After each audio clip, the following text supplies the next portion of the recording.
todos, obrigada por estarem mais uma vez desse lado.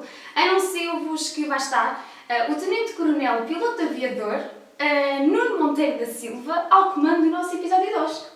Seja muito bem-vindo. Obrigado, bom dia. Nunca pensei ter um Tenente Coronel Piloto Aviador no meu canal de YouTube. Isto é muito power, não acha? E a imagem que estavas à espera seria esta ou uma imagem mais formal, carrancuda, eventualmente? Como também é uma conversa informal, estava à espera assim. Ok. Essa assim mais formal fica para outro... Pronto. Assim, à beira do F16, acho que está ótimo. Sim. Nuno, diga-me uma coisa, se não fosse piloto de aviões da Força Aérea, o que é que gostaria de ser? Bem, os aviões foram uma paixão minha desde muito jovem. Eu, desde miúdo, que tinha o quarto completamente forrado com aviões de caça e, portanto, eu queria ser não só piloto, mas queria ser piloto de aviões de combate. Claro que o sonho de criança não corresponde bem àquilo que depois é a vida de um aviador de uma aeronave deste tipo. Mas tenho outras paixões, os automóveis, as motas, e de facto eu entrei para a Faculdade de Engenharia da Universidade do Porto e tive que fazer a opção, portanto, entre Engenharia e um curso numa universidade no Limão, que foi a Academia da Força Aérea. Portanto, muito provavelmente, se não fosse piloto aviador, seria engenheiro hoje em dia. Muito bem, foi com 19 anos que ingressou na Academia da Força Aérea. Olhando para trás, o que é que dizia o Nuno daquela altura? O Nuno daquela altura vivia, ou tinha uma imagem da Força Aérea que nunca era impossível corresponder à realidade, não é? Porque era uma imagem incentivada ou com o Top Gun de fundo, com aquilo que nós imaginamos que seria a vida militar e a vida de um piloto aviador. E, portanto, era uma imagem completamente diferente daquilo que depois é a realidade. E eu diria que, neste caso, a realidade transcende, é melhor do que a própria imaginação que nós temos. Isto porquê? Porque o conjunto de desafios que nós temos, a constante superação pessoal que é necessária desde que nós iniciamos o nosso percurso, passando de uma parte académica inicialmente, para depois uma parte de curso que é igual para todos os pilotos da Força Aérea e depois cada vez mais especializados e mais difíceis ainda quando vamos voar uma aeronave de caça. E isso tudo é depois ainda mais suplantado quando vamos para missões reais, quando temos que nos pôr a nós próprios à prova, testar os nossos medos, os nossos receios e fazer missões operacionais, sejam em teatros mais benignos, como são as missões de policiamento aéreo, seja em missões de teatro de guerra, como foi a guerra em que participei, portanto, ao serviço da NATO no Afeganistão. E, portanto, estas superações pessoais dão-te ao longo da tua vida muita autoconfiança e, portanto, não é só a questão de voar uma aeronave veloz com uma altíssima performance, mas é também toda a questão da superação pessoal que nós vamos vivendo ao longo das nossas vidas enquanto pilotos aviadores. Falou em voar nas aeronaves. Como é que é voar no F-16? Um F-16, de todos os aviões que eu já voei, é possivelmente dos aviões mais fáceis de voar. É um avião que está construído para não exigir muito do piloto na questão do voo normal, como outra aeronave voa, mas antes para se tornar fácil nesse sentido, sendo que depois todas as complicações, as dificuldades aparecem dos vários botões que nós temos para interagir com a nossa aeronave e com outras aeronaves num ambiente tático. E, portanto, de todas as aeronaves que eu já voei, cerca de uma dezena de aeronaves diferentes, o F-16 é aquela que é a aeronave mais simples de voar. Como piloto aviador, e obviamente tendo este termo de comparação com outras aeronaves que já voei, em que eu estive aos comandos, uma aeronave que consegue acelerar do 0 até aos 300 km/h em pouco mais de 15 segundos e nos 15 segundos seguintes até aos 800 km/h, que consegue subir do chão até aos 15 mil pés em cerca de 30 segundos, passar 2 vezes a altitude, acelerar em termos de cargas, força G, com cargas superiores a 9 Gs, obviamente que é uma aeronave extremamente recompensante para qualquer piloto que for este caça. O Nuno já participou em muitas missões, vou aqui à minha cala, como por exemplo na Operação Guardian Falcon, onde voou a partir do Kandahar. Foi diretor de operações do destacador belga, onde pôde voar em missões aos comandos do F-16 belga, sobre o teatro afegão. Qual foi a missão, de todas aquelas que já fez, mais importante para si? Nós há pouco estávamos a falar sobre os desafios, não é, que nós temos e suplantar ao longo da vida esses mesmos desafios, os receios que nós temos e qualquer das missões que eu voei no Afeganistão foram muito recompensantes nesse sentido. Eu já escrevi alguns artigos sobre esta operação porque eu era piloto de intercâmbio na Força Aérea Belga e nós temos um piloto belga permanentemente em Portugal também e portanto foi para mim uma grande honra os belgas terem nomeado como diretor de uma operação. E, portanto, não só fiz o mesmo número de missões que todos os outros pilotos que participaram nessa missão, mas também dirigi as operações, portanto, podia escolher as missões que ia fazer. A missão que eu me lembro, e lembro-me de todas, mas a missão que eu mais recordo e que mais preservo na minha memória foi a primeira missão em que nós estávamos de alerta e o alerta saiu. Portanto, houve uma situação em desenvolvimento na zona de Helmand, que foi uma zona muito quente até ao final desta missão, a ISAF, foi a missão mais longa da NATO, e onde nós, todos os meios, todos os caças que estavam disponíveis no Afeganistão, caças e drones, foram mobilizados para aquela zona. E, portanto, estamos a falar de uma área onde uma força britânica de operações especiais estava em contacto com uma grande força inimiga e, portanto, nós fomos chamados para dar esse apoio aéreo. Portanto, quando tu estás já no teatro, que é exigente, é desafiante, eu tenho mulher, tenho filhas, quero viver, gosto muito de viver e, portanto, sabemos que ali o risco para as nossas vidas é uma constante, não é?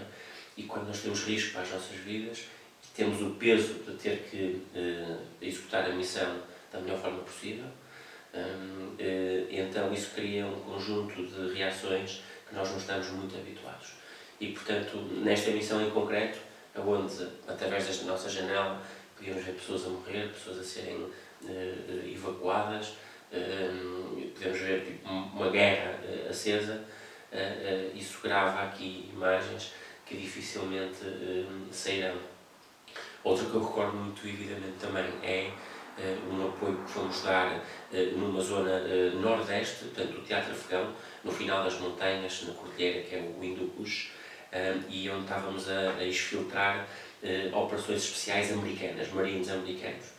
E eu onde, por uma sorte, talvez divina, não sei, mas consegui com a minha câmera, o meu targeting pod, ver um objeto que me pareceu estranho e confirmamos que era um engenho explosivo improvisado, mesmo no caminho desta força americana para um helicóptero Chinook que os ia exfiltrar. Portanto, esta nossa ação, não sendo ofensiva, mas preservou a vida de uns quantos jovens americanos que voltaram para casa, para as suas famílias, intactos. E, portanto, estas coisas criam emoção porque tu sentes que passaste, eu entrei na Força Aérea em 96, tu sentes que passaste anos a fio e que se não fizesses mais nada, aquele momento já tinha valido a pena. Estás a ver? E, portanto, isto cria emoção nas pessoas. Eu acho que muitas vezes as pessoas têm a imagem de que um piloto de caça, para além de ser alto, espadudo e loiro, de olhos azuis, mas que é uma pessoa dura, mais inflexível. E não, nós temos emoções, vivemos essas emoções. O truque é nós, quando fazemos as nossas missões, controlarmos essas mesmas emoções, apesar de estarmos a sentir, e fazermos a nossa missão. E este delta que há entre aquilo que nós sentimos e aquilo que somos capazes de fazer em qualquer ambiente é aquilo que demora muitos anos a forjar, desde aquele miúdo de 19 anos que falávamos há pouco, até um piloto de caça qualificado para ir para a guerra. Com tudo isto, qual é a palavra que define a sua profissão?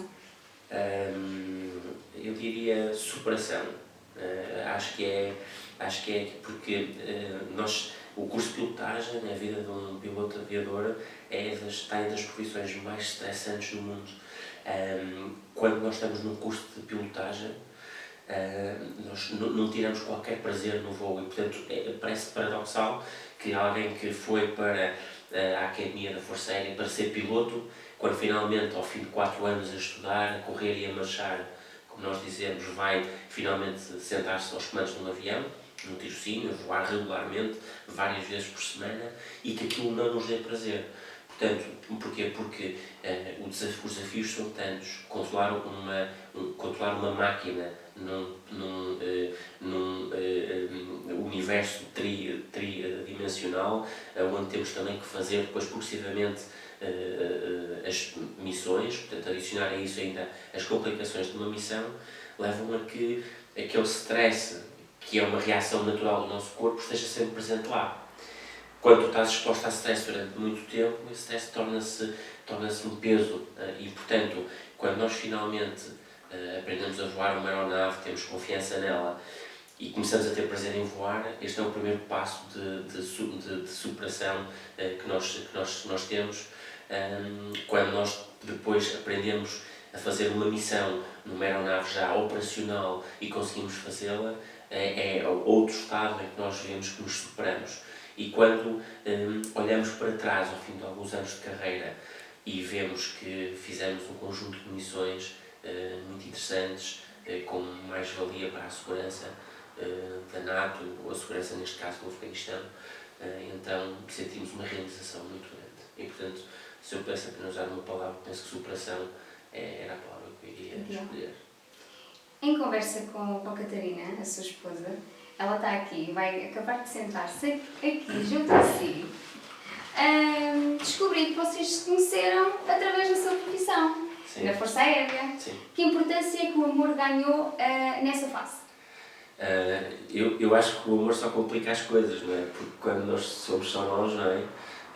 Vivemos para a esquadra, a nossa vida é uma vida muito de trabalho e de estudo e portanto é muito fácil nós durante a semana ficarmos nas esquadras até mais tarde, porque aquelas horas de trabalho, depois das horas de serviço, sem telefonemas, sem constantes solicitações, são muito produtivas. Quando nós temos uma namorada, não é? Quando mais tarde nos casamos, quando depois temos filhos, isso torna-se mais difícil. E portanto, depois tem que haver aqui um equilíbrio, não é? Entre a nossa vida profissional e a vida pessoal, que eu sempre tentei lutar, mas há situações em que é completamente impossível. Casaram-se, tiveram 2 filhos. Sim. A Catarina, entretanto, deixou a vida militar. Sim. Não é? Para seguir, para o acompanhar. Sim. Foi basicamente assim. Sim. Então, como é que as vossas filhas reagem à profissão do pai? Uma vez que hoje estão cá, amanhã podem estar noutro local, noutro país, Sim. qualquer, como é que elas reagem? Se elas reagem bem? Porque já tiveram na Bélgica, em missão, não esteve lá. Sim. Agora estão na Alemanha. Exatamente. Como é que elas...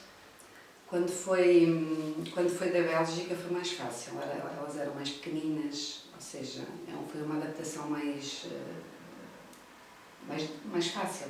Aquelas, a escola, a adaptação lá, eu própria, foi a primeira vez que me mudei.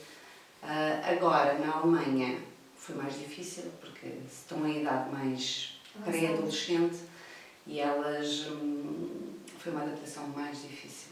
Como é que tu lidas com essa mudança?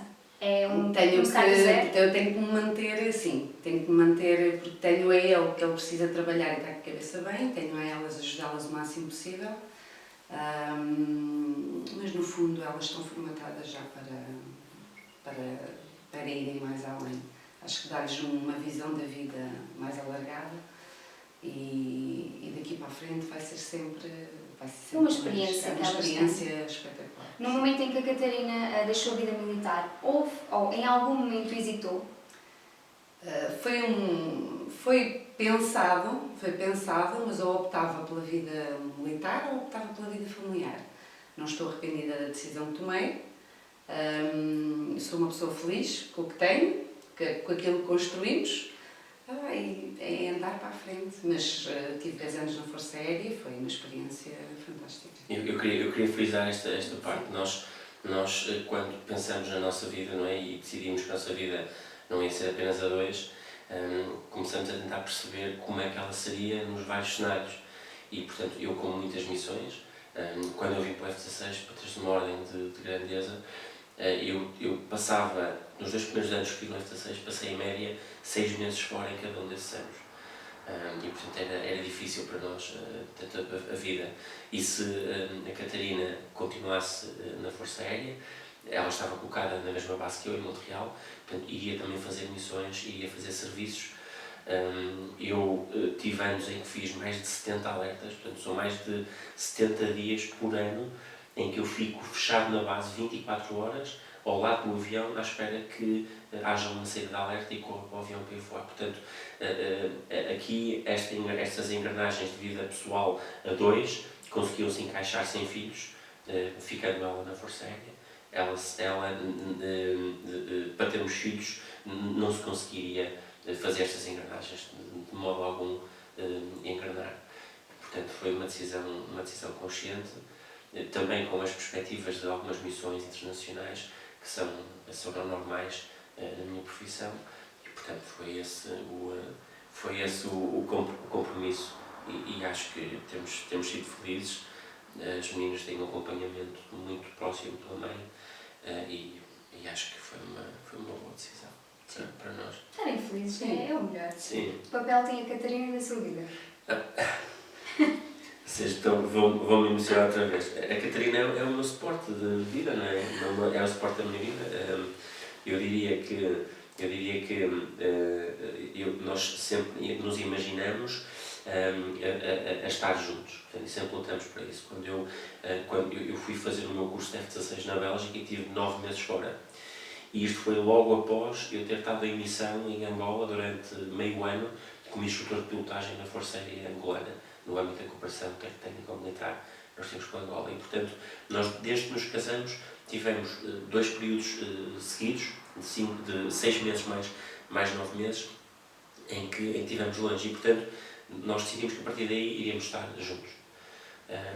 E, portanto, com esse plano bem decidido, fez com que algumas das decisões, alguns dos caminhos que escolhemos fossem percorridos para possibilitar estarmos sempre o mais próximos possível.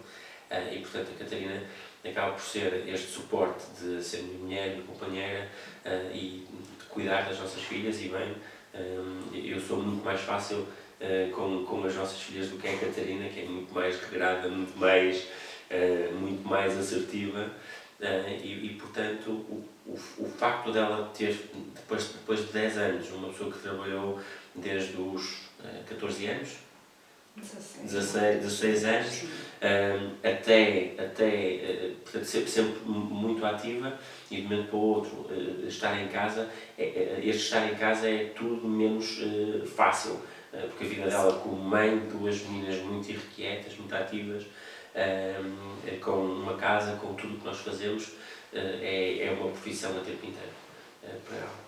Catarina, agora dou-te a palavra. O que é que o Nuno é para ti?